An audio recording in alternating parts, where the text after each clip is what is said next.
Hello everyone, welcome back to the channel. So, we're back again, aren't we? So I'll get the pleasantries out of the way before I start. Please like, share and subscribe. Also as well, please let me know any other channels that you would wish to be on. I've currently just got them on YouTube because that's kind of where I feel comfortable, but if you guys would like them on Spotify or you would like them on SoundCloud, or I know there's actually a podcast service, please let me know. Also as well, you can follow me on socials, Kirsty Johnson Coaching, on both Facebook and on Instagram. You can actually join a community now on Facebook, which is the Kirsty Johnson Coaching community, and you can just click on that. It is on my Facebook page near community. Also as well, what else do I have to tell you guys? Oh yeah, I also am a relationship coach, dating and relationship coach, and technically a life coach in there. So if you are wanting any sessions from me, you can find out more information or get coaching sessions from me by contacting me at kirstyjohnsoncoaching@gmail.com, which is my business email, and it will go through there. And you can contact me and get information, or you can actually book sessions through there. I'm trying to also figure out a newer version of doing this, more of a kind of online way that you can book sessions and stuff like that, but that's something for you guys to have a little think on. Okay, so today's video is the third part of my Bounderies series that I'm going to be talking today about how to maintain boundaries and what happens, so consequences of somebody actually ignoring or completely, saying I don't care about your boundaries. So I talked in the second previous video about why boundaries are important, and I talked about the fact that we have them as children and why we have them and why it's important to have them in relationships, and that they can vary from relationships, and about hard and soft boundaries. And the last video that I did on boundaries, I talked about how to set boundaries.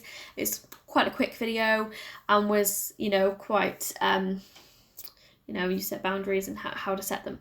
Today is probably going to be the longest of the three videos because this one is all about how to maintain boundaries and consequences of boundaries. So the first thing you have to understand with boundaries is if you're going to set them, you have to maintain them. And people need to know what happens when they overstep, because there is a difference between a boundary and an ultimatum. An ultimatum is when someone has overstepped the boundaries too many times and you're giving them a one more chance. A boundary is when someone is given a line in the sand and they shall not cross that line in the sand. So this is what a boundary is. And I think depending on the boundary, I talk about soft and hard boundaries, and requirement and request. So it would all depend. A tiny boundary, something that maybe is just a request and isn't really something that would grind your gears too much, you might be looser on the boundaries. They know that they shouldn't really do it, but if they do it, they're not in a doghouse kind of thing. And it's all about knowing yourself and knowing kind of what you can maintain. Because the hardest part of maintaining boundaries is maintaining this inner sort of mentality of I am worth something. This is the hardest part people have, because the biggest and highest reason people can set them and they know their importance, but one of the biggest reasons that most people's boundaries disappear is because they don't think they're worth the boundaries they've set. They don't think they're worthy of them. They don't think they're worthy of the respect or the trust or the admiration or the communication in a relationship, whether this be sort of romantic or a friendship or partnership or whatever. So they just give in. It's quite common. Sorry guys, just taking a drink.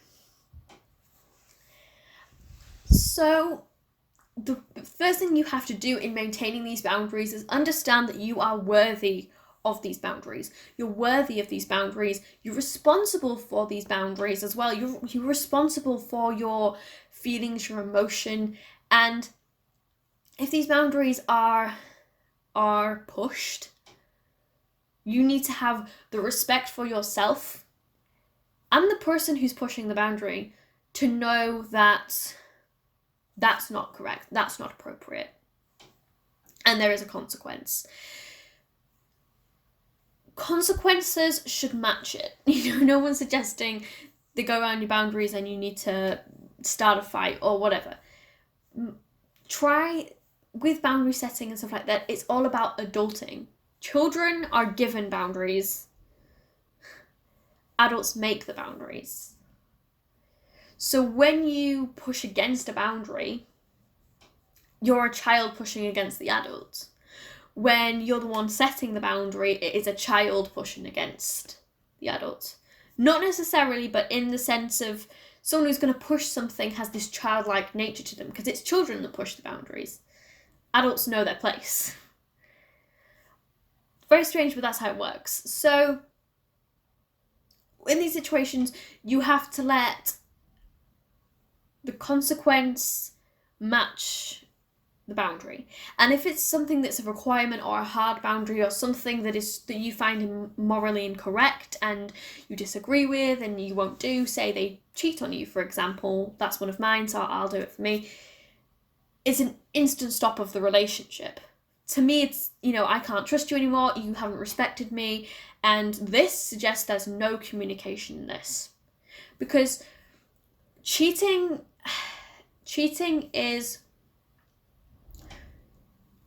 has two reasons somebody cheats. Someone in a relationship who isn't happy in a relationship will cheat on you. They will. But also it can sometimes be revenge.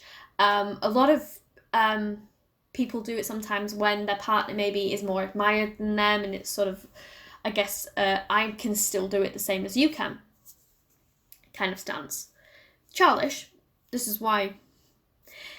And for someone to push against that boundary, for me, is termination of the relationship. I don't see a point to a relationship when someone disrespects me, doesn't communicate with me, because if you're feeling this way and you communicate with me, then you would know that actually that's not how I see it and I see it very differently, and you'll know not to think like that, or you'll develop a coping mechanism when you do. So you haven't communicated with me, you don't respect me enough to stay faithful to me, which is a requirement I have of you. It is a boundary I've set for you, and you don't have respect for my boundaries. And the next step is, I can't trust you again. If you look at boundaries through the lens of the sort of what I refer to as the 3 pillars of stability in a relationship, you would see that they correlate. That, when something happens where not necessarily a requests can be little falters of these 3, whereas requirements often are bigger versions of whatever the request ones are of these 3. For instance, if, say, one of yours is, I don't know what another one would be, say you need someone who is going to validate you in your career, who is going to help and push you along with your career, and they don't care whether or not you pass your exam, or they don't give one if you're going for an interview, then, you have no respect for me, that something that I'm passionate about, that I love and I care about, you don't care about, and you don't even ask me. Communication, you haven't communicated with me that maybe it's something that you don't necessarily want to hear about, and communication would open it up to discussions about why it's important to me and why it should be important to you. And also it would develop, because what communication can do is understand when a relationship should end. Sometimes people just don't work. And trust. How do I trust that your next time I have an interview, you're gonna care?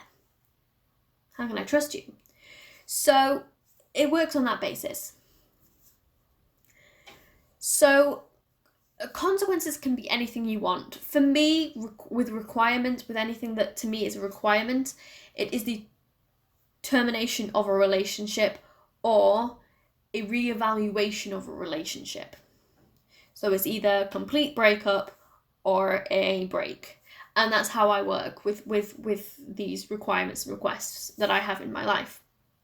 Saying that's maybe a request is sometimes just a very often horrible conversation, or it might just be a talk through, or to some degree it might even be laughed off if it's not as important to me as I probably. Sometimes you can have these boundaries that you think are so important, and it gets down to it and you're just like, I actually don't care.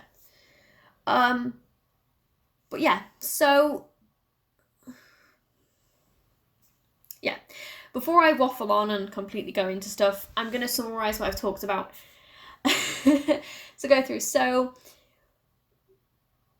obviously we talked about maintenance and maintaining relationships, and how you can sort of maintain your boundaries. And it's all about respecting yourself and you know, communicating with yourself. I'm going through it. Trusting yourself, self-love, self-care, understanding self-esteem, understanding that you are allowed and you respect yourself enough to have boundaries will help you maintain them. And if someone is to squash these boundaries, or they're to, you know, sort of try and undermine you and not adhere to your boundaries, or you not adhere to theirs, then you have to understand the consequences of that, and you have to, from your own perspective, what would you think is the outcome of that? And it can be anything from the termination of a relationship, taking a break of the relationship and reevaluating, or is it something a bit less? Is it something like cutting off communication until they come back with something? Some people, when people have cheated, have said, come back when I can come back when you've worked on yourself and I can trust you again, or whatever, because it could be problems. So it's up to you guys what your actual consequences are. It's about withholding those consequences, and that's how you technically maintain them. Because when someone knows the consequence, if you know consequence to an action, you wouldn't do the action. If you know it's going to be a good outcome, you would do the action again. If you know it's a bad outcome, you don't do the action again. And it's called conditioning, and it's got its own behaviorist aspect to it. But yeah, so yeah. Okay, before I carry on waffling on, I will end the video here. So before I go, please don't forget to like and subscribe this video, of course. Please don't forget to follow me on my socials, Kirsty Johnson Coaching, at both Instagram and on Facebook. And of course, if you are wanting coaching sessions with me, kirstyjohnsoncoaching at gmail.com is the place to go. I completely forgot what .com it was then, which is my business email. And also as well, please don't forget to comment, have some debates. I always have my forum on Facebook. If you want to start some forums yourselves, fair dues. Please be kind on them. Please don't harass each other or hurt each other on them. Also as well, it's about debate. That's what we want. We want to debate. That's how it works. If you are wanting more from me, please subscribe and like, and also share, because the more people that see this, the better chance you have. Also, please don't forget to submit questions that you have. I would like to make a video on just your guys' questions and your guys' questions. When did I learn English? Your questions, and sort of get an idea of what some of your I know you can't see what I'm doing, but I'm doing the sort of weird comma things, problems, or stuff that you want advice on, or even stuff you might even be going to a coach to see, and I might be able to answer some of them as well. Also as well, video requests, if you have anything you want me a video on, any celebrity ones. I did my Amber Heard one. I haven't done an Amber Heard one. I'm going to do an Amber Heard one. Caroline Flack one. If you guys like that, you seem to like that actually, so if you do want another video, request someone you would like to see. And also please, yeah, have a lovely day.